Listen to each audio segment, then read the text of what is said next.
মামনি এটা কি খাচ্ছ তুমি? কি শরবত? বে- বেল শরবত। বেল শরবত খেয়ে পড়াশোনা করে দাও তাড়াতাড়ি। করবে তো? আজকে কি পড়াশোনা রয়েছে তোমার?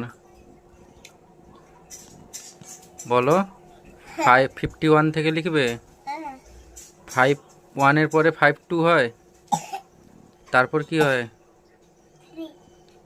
বাহ, খুব সুন্দর। শরবতটা খেয়ে তাড়াতাড়ি পড়াশোনা করে দাও, কেমন? পড়াশোনা যখন করে কেউ তখন কিন্তু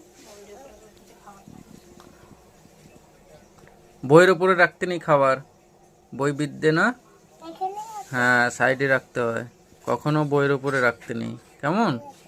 হুম।